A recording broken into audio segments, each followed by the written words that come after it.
Discussions in this show should not be construed as specific recommendations or investment advice. Always consult your investment professional before making important investment decisions. Securities offered through registered representatives of Cambridge Investment Research, a broker-dealer member FINRA SIPC. Advisory services through Cambridge Investment Research, Inc., a registered investment advisor. Cambridge and Houston First Financial Group are not affiliated. Welcome to Money Matters with Chris Hensley, where we spotlight financial literacy issues in the Houston community and beyond. And now your host, Chris Hensley. But it's important to remember when consumers are going online, it's very doubtful that they're going directly to your website, especially, of course, if they don't yet know who you are. It's very much more likely that they're going and starting that search traditionally on Google. But of course, today we're rapidly seeing the adoption of AI tools. So whether it's Google or a tool like ChatGPT, that's ultimately where advisors need to be found. And if you're not getting found in Google, if you're not getting found in ChatGPT, then that's where your visibility really becomes invisibility and the challenge that many advisors are going to need to overcome. And importantly, a real opportunity because we know there are a lot of advisors that are going to be very slow to take advantage of this. Your next best client is already talking about you, but not to you. They're asking ChatGPT. They're Googling questions your website doesn't answer. And by the time they actually reach out, if they reach out, you might already be off of their short list. In this episode, we uncover why AI has hijacked the first impression and how smart advisors are adapting before it's too late. Hi, everyone. I'm Chris Hensley, and this is Money Matters. But today's conversation is also a special research episode for my upcoming book, Digital Kaizen for Financial Advisors. And I'm joined by Brian Thorp, founder of Wealth Tender, one of the most forward-thinking platforms helping independent advisors get found, not just by people, but by the AI tools that are increasingly guiding those people's decision. Brian, thank you so much for joining us today. It's my pleasure, Christopher. Thanks for having me. Absolutely. I mentioned, or I don't know if I'm mentioning it now. We did an article together talking about this topic, and so we're gonna do kind of a little bit of a deeper dive in it. But for listeners to get to know you a little bit better, what's something that you could share with us, maybe outside of your bio? Yeah. So, for me, I've always been passionate about technology. And so my bio, while it's very much grounded in financial services, working at Invesco for 22 years before launching Wealth Center in 2019, for me, the opportunity to get a little bit more involved in the technology side of the business while staying within the domain expertise that I had within financial services has been a lot of fun. And so today, helping advisors with their digital marketing and now really getting to be at the forefront of how advisors can take advantage of AI, artificial intelligence tools, not necessarily something that I even anticipated when I launched Wealth Tender back in 2019. But for me, it's the best of both worlds now that I can nerd out, whether it's on the technology side or nerd out in the financial services space, whether it's on the compliance front or just generally with advisors talking about marketing. One of the things that you talked about in the article, you said that the first impression now happens without the advisor in the room. When did you realize this shift was happening, and how fast is it accelerating? Yeah, I don't know that we can even quantify how fast it's accelerating, but it's definitely something going back to even when we launched Wealth Tender in 2019 that we were beginning to see, which of course were people that still rely upon referrals wherever they may be able to get them from friends or from a professional that they work with, perhaps an accountant. But in many cases, they either don't have an individual, and so they're starting that search online, or even in the case if they do get a referral, the first thing they're doing is going online and looking to do their own homework. And so we've continued to see the evolution. And now, and I know we're going to be talking about this today, AI almost becomes this personal friend and starts to become a new source of referrals because now you're having a conversation just like you would with an individual that actually knows all about you. And I think that's going to be the next evolution that we see, and a really interesting one for advisors as well as for consumers that are beginning that search for an advisor. I love that. Now you coined this phrase, or what you've called it, what you call the visibility crisis. What exactly is the visibility crisis that you've been warning advisors about? Sure. So, a couple of things on that front. So, the visibility crisis really represents the challenge that advisors are going to have if they're not getting found online, if they're not visible online. And of course, to be visible online by a consumer, it really today increasingly means that you need to be visible to the technology and the tools that are going to serve you up to that consumer, whether it's serving up your website where you can be found, or a directory listing on a third party site like WealthTender, or any other location that ultimately can be something that is going to be surfaced. But it's important to remember, when consumers are going online, it's very doubtful that they're going directly to your website, especially, of course, if they don't yet know who you are. It's very much more likely that they're going and starting that search traditionally on Google. But of course, today we're rapidly seeing the adoption of AI tools. So whether it's Google or a tool like ChatGPT, that's ultimately where advisors need to be found. And if you're not getting found in Google, if you're not getting found in ChatGPT, then that's where your visibility really becomes invisibility, and the challenge that many advisors are going to need to overcome. And importantly, a real opportunity, because we know there are a lot of advisors that are going to be very slow to take advantage of this. So the forward thinking advisors that are listening to your show today are in a tremendous position to really be able to set themselves apart and solve for that visibility crisis long before peers and many other advisors in the industry even recognize that this is an issue that they need to even consider.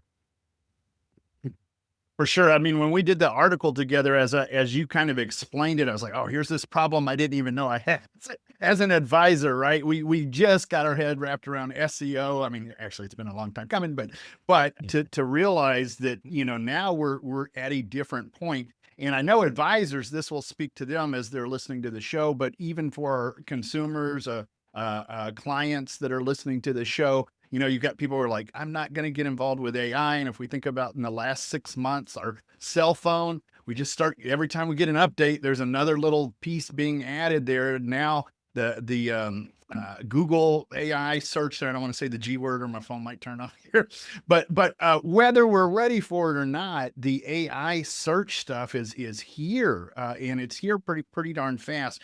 One of the things that I thought was fascinating that you talked about in the article was schema, right?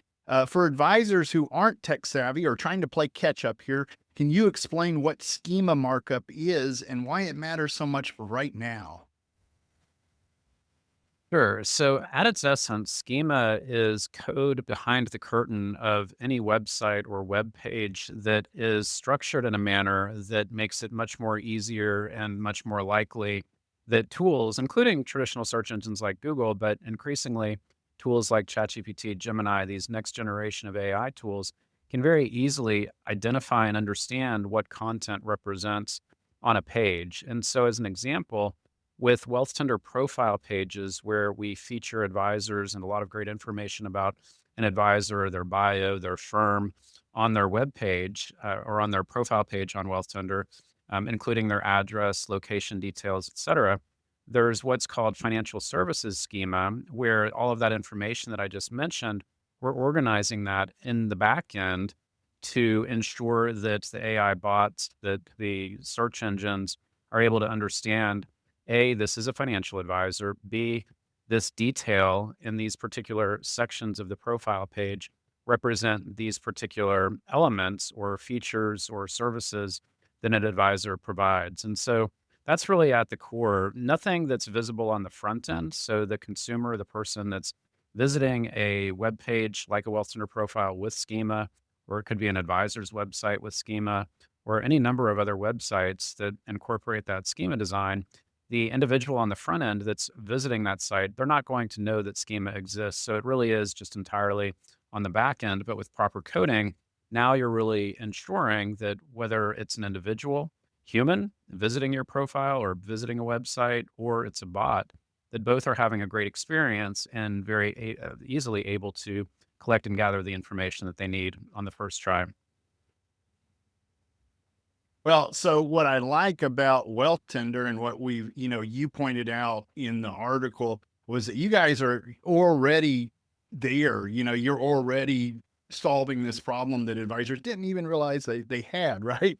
So that's fantastic to see that. One of the things that you use this analogy about a grocery store when people are looking for advisors. Can you talk a little bit more about that? Sure. So if we think about a grocery store, one of the reasons we, of course, have all trended to go to a grocery store for the very needs is it's a one-stop shop. We can go down a handful of aisles and we can find everything from produce to meat to snacks and whatever other department we might venture into. The fact of the matter is, if we were to try and go to every single farm or every single production facility where those different packaged products exist, we'd never be able to quickly get those groceries and supplies that we need. And essentially, if you think about these AI tools today, if a consumer is going online and saying, I'm looking for a financial advisor, and it could be a doctor, a lawyer, regardless of the nature of the profession or the business, it's going to be very difficult for that bot or that tool to go out and search using the grocery store analogy every single farm, every single manufacturing or production facility of different types of food products. So instead, thinking about a personal shopper that's going to a grocery store, essentially to find everything they need with that one-stop shop, that's somewhat analogous to the types of things that a ChatGPT or a Gemini would be doing as well. So when you put in that query to these AI tools and you are looking for an advisor, they're going to be much more likely to go to a platform like Wealth Tender or a directory of advisors where they can very quickly identify a number of different advisors, ideally in a format with a structure that incorporates that schema. So beyond just shopping on the aisles with hundreds of advisors in one place, they also have the information organized in a manner that they know what to do with it and report it back to you, the consumer, to help you then find the advisors that may be a best fit. And of course, we don't want to discourage advisors from continuing to invest in their websites, including having the appropriate schema to get found there as well. And we can talk a little bit more about some best practices on that front. But ultimately, I do think that that grocery store personal shopper analogy is a good one for people to really recognize that, yes, you still want to, of course, have your farm, have that production facility, ultimately have that website where once people do have that connection, they can come out, they can visit and learn more about you. But in order for those bots to find you, you really need to ensure that you are on reputable platforms that are going to be more likely to get discovered in those initial queries or searches that a consumer is doing online. Brian, I'm going to encourage people to find us on LinkedIn, right? Find both of us on LinkedIn and find that article, because one of the things that you did is we had another advisor who in the thread, in the comments, asked, how big of a deal is this? Is this something I need to be aware of? And you said, well, let me share this link with you. And the link was, yeah, I think it was the equivalent of like Google AI search your name. Like go, it's like what we used to say, go Google yourself, right? Go Google yourself and see what Right. the end results were. And so I did that and I looked, and my results on the AI search were like 3 pages back after we got through a whole bunch of sponsored ads and stuff like that. I'm going to share a little bit of an off-color story here, but when I first got started in the business, I had heard that marketing thing, like, Google yourself, see where you're ranking, and there was somebody who had written a book about prison sex. Okay, I know that's very bizarre and weird, right? That was at the first page when you looked up Christopher Hensley. So I spent the last 20 years, my personal SEO goal was, let's get that guy 3 or 4 pages back. And so I can happily say, after doing organic marketing and, all of that, he's 3 or 4 pages back. But when you answered it that way and I did that new search, sure enough, here I am kind of starting from scratch on page 3. So I'm just sharing that with listeners because I think other advisors will, if it's interesting to go through that exercise. All right, I'm going to pivot. I'm going to get off of the prison sex book story and switch now to your FAQs. So Wealth Tender, you offer what's called AI-Optimized FAQs. Tell us about these new optimized FAQs. Sure. So we've really been looking to identify what are all of the different ways that we can ensure wealth tender profiles that showcase an advisor incorporate best practices, not only from a traditional SEO perspective, but also what many are starting to call AEO, answer engine optimization, or you may hear as GEO, generative engine optimization. We'll see which sticks regardless. This is all about optimizing for AI tools. And going back to what we described earlier, the financial services schema is really oriented to different elements describing general information about an advisor and their practice. There's another form of schema referred to as FAQ, frequently asked questions schema, that the AI tools understand to be just that, that these are questions specifically about a particular business where you as an advisor can now take advantage of a feature we rolled out on WealthTender that allows you to list up to 10 FAQs, the questions along with your responses, in a format that, again, visually will, of course, be beneficial to consumers that are visiting your profile. And then behind the curtain, we have everything coded with that FAQ schema to help the AI tools better understand that that's in fact what these are, that these are FAQs about the advisor, about their business, and could therefore be that much more helpful in the advisor surfacing in different ways. And of course, one of the things that we really encourage with these FAQs is to ensure that you think about these questions being the types of questions that somebody who doesn't know who you are, when they're going out and maybe they live in Seattle and they're looking for an advisor that specializes in working with Amazon employees. If that fits the type of client that you're looking to attract because you're an advisor in Seattle that is comfortable working with Amazon employees, then that would be a great FAQ to incorporate into your website that articulates that. And of course, you should still then also have a landing page on your own website that speaks to Amazon employees. You could certainly have that in the general about your firm if that's a priority for you. But this does provide a supplemental opportunity to ensure that if there are those types of questions that people might be searching, which are reflective of the types of responses that you hope to provide and ultimately get them connected with you, this is a great way to take advantage of that opportunity in a manner that's really optimized for those AI tools to better find you. What we're talking about, the two things that we're talking about, really the visibility crisis, the SEO problem, which is now AIO, when we're looking at it through the AIO or AI lens, right? So you guys have already started solving a problem that's just really coming online. And this is kind of like a value add, because when I started looking at Wealth Tender, that I have to talk about this, even though it's not necessarily AI related. You guys, the main use case for you is testimonials. So for advisors who aren't familiar with you, can you tell us a little bit about that, about what we need to know about testimonials as advisors? Absolutely. And I'll tie that right back into AI as well, because when we think about testimonials from a traditional sense, a consumer, somebody that's evaluating you as an advisor, this is information regardless of the nature of the business, whether it's an advisor, a doctor, or a lawyer. We know absolutely that people want to be able to read reviews in order to make a more informed and educated hiring decision. And so when the SEC came out with its marketing rule in 2021 that finally repealed the prohibition of advisors being able to use testimonials. Again, I put on my nerd glasses from a compliance perspective, dove into the 400-page rule, and we rolled out a feature with WealthTender becoming the industry's first online review platform designed for SEC and FINRA compliance. And so today we have hundreds of advisors that are now taking advantage of that. And from, again, a consumer perspective, that's now helping those advisors accelerate the trust building process with prospects. And we absolutely see many independent advisors that are now winning business over other advisors that don't have reviews. And it's unfortunate for the advisors that don't yet have reviews because they're in many cases just as capable and doing just as phenomenal a job.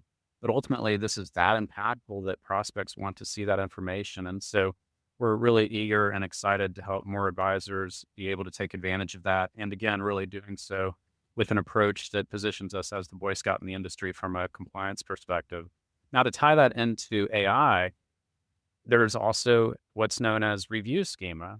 And so even beyond consumers and that accelerating the trust building process there, reviews can also help advisors better position themselves to rank higher in traditional search engines as well as AI tools.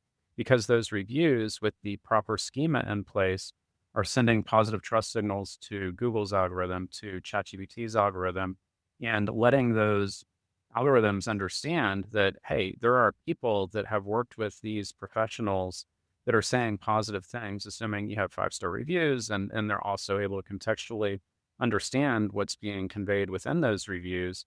And ultimately, that is helping advisors further rank more prominently in these types of tools as well. So that certainly was more the impetus for us launching the platform was less about the AI and more about that acceleration of the prospect trust building process. But ultimately today, it's if not equally important to ensure that the reviews are also helping from an AI perspective to help advisors better appear in search results as well. I had another question on here. How can advisors maintain human trust when AI is often mediating the first interaction? But I think the answer that you just gave is really good. I think it ties into that. And I'm going to nerd out with you here because if I understand it correctly, the testimonials, it's a different thing. If I go and put my professional bio that I've taken time to write, kind of like almost like a resume, but then I have a testimonial in plain language, and you just said that one of the criteria is trustworthiness, and so it's going to rank it in a different way, which I know that we've been shell shocked, right? As advisors, we just had this rule for so many years we can't have testimonials. So once they said yes, we can, we've been very slow to adopt it. So the fact that you guys are ahead of this, that you're making sure the compliant, that it's friendly with compliance is a good thing. Let's talk a little bit more about just advisor marketing. I don't know if you can tell this. I've got a passion for it. Where is all this headed? If you had to, get an idea of where we're going with the AI and where is advisor marketing going in the next, say, 12 to 24 months?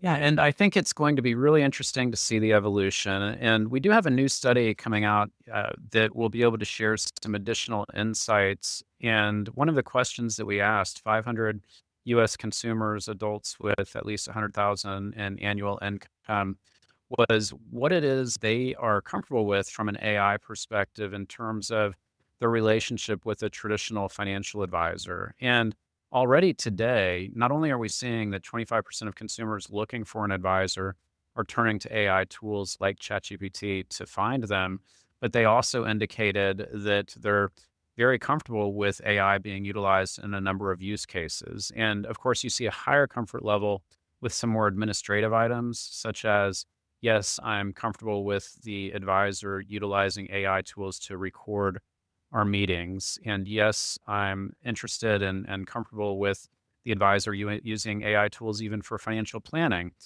One area where we did see a little bit of reluctance was around automated investment decisions, which of course I think, there's something to be said for that. And then the other thing that I would also emphasize is even as we continue to see greater use of AI as a technology among advisors, I certainly don't see it displacing the human element that has always existed. And, this won't be the first time back when, 2000 or whatever the year when we really saw robo advisors first coming into being, and many people speculated, the demise of financial advisors, right? Human financial advisors will no longer be needed. Now, flash forward, and I think we're all amazed at some of the things that AI can do. And, if there were a time to be worried, this is much more the time than before. However, I don't think we're ever going to see AI replace that human experience. And going back to the testimonials, we did a report earlier this year analyzing the thousands of reviews that people have written about their financial advisors. And I think it's really important to share that what people talked about, it wasn't investing. The vast majority of reviews are talking about that emotional side of the relationship with an advisor. And that's exactly what AI is not going to be able to replace, at least in my opinion. I don't think AI is ever going to be able to replace that personal human connection that advisors can provide. And, we've all seen, yes, technology can be a tool, but technology can also be rather frightening at times. And ultimately, being able to console and have a relationship with somebody who you truly trust, who's walked in your shoes or has other clients that have had similar experiences or life events. That is something that is never going to be replicated by an AI tool, at least perhaps not in our lifetime. And I think for that very reason, what we're going to see is consumers using AI to find advisors, comfortable with their advisors using AI to help enhance their services, but ultimately continue to see that human relationship. And in fact, maybe even a greater opportunity for advisors and their clients to spend more time together, just having conversations and having more of a human relationship, because there's going to be less need for time to be spent on administrative tasks if AI can take on more of that and allow us to focus more on what really matters most to people, which is that human connection. Now you gave us some examples of AI that's rolled out. The ability to find us through ChatGPT. That's one use case there. The voice recorders, the note takers, and then the ones that maybe I would say slow to adopt, but the clients are a little bit of pushback on an investment decision, like just handing the steering wheel over to the robots, right? So I can get that one. I understand that one. But I would say getting found in ChatGPT is, from a compliance standpoint, is a good thing, right? It's one of the things, and I used to be a compliance guy several years back, and they have to look at stuff as the one bad actor out there, right? They have to do things at the lowest common denominator. If there's like one guy who's going to mess it up for everybody, then they have to kind of speak to that. And so we can see why maybe it's slower for the industry to adopt some of these rules. But I love the fact that Wealth Tender is mirroring that. It's saying, hey, no, we're going to make sure you're safe. We're going to make sure you're compliant, that we're following that rule, but we're also going to have you show up in these search engines. People are going to find you better. I know as a consumer, when I'm looking for anything, the very first thing I do is I go to Amazon reviews and say, okay, who's had a bad experience here? Usually I'll whittle those people out, and that's kind of my short list, right? So I love what you're doing. We've got about 5 minutes before the show's over here, so I want to make sure to get a few more questions here. As an independent advisor, right, one of the few things that we can do is, solo entrepreneur, we do have the superpower of being able to pivot and change our business model on a whim, right? So if you're with a larger company, a lot of times it's very difficult to do that. You talked about in the article that competitive window for independence. What are independents able to do right now that big firms simply can't? Yeah, and you mentioned that lowest common denominator, and I think that's one of the things that we're seeing really cause larger national networks to either delay or continue to completely block the ability for their advisors to be able to use certainly some AI tools, but even going back to just these online reviews, which have been permitted now for the last 4 years. That's providing a tremendous advantage and opportunity for independent advisors. And so, whether it's the wirehouse firms that are just slow to move, or some other large national networks that do have a small army, or arguably a large army with 10,000 or more advisors, and they're just not comfortable, at least yet, determining how they want to move forward, they're in a position where their advisors are not able to invite their clients to share feedback online. They're not able to have online reviews. And as I mentioned previously, we absolutely are seeing independent firms that are now winning business over wirehouse advisors in some cases, where that prospect says, "Oh, I was doing a Google search and I saw your reviews on Wealth Tender. I clicked on your profile, read the reviews, went to your website, and that's why I'm here having this introductory call." And then that turns into a client. In other instances, they were up against a wirehouse advisor where it came down to the two firms, the wirehouse advisor or the independent advisor. And the prospect said, "I'm really torn.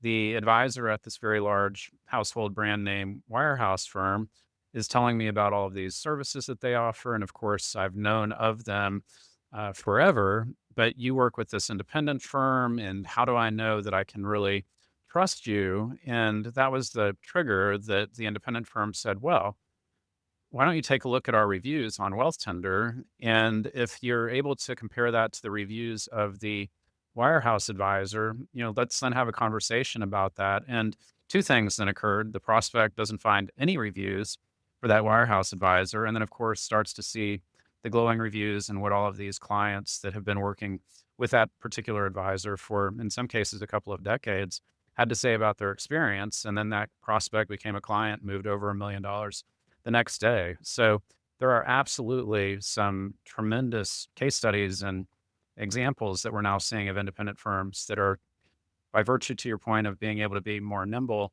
and act more swiftly, now able to take advantage of this opportunity and growing their business as a result.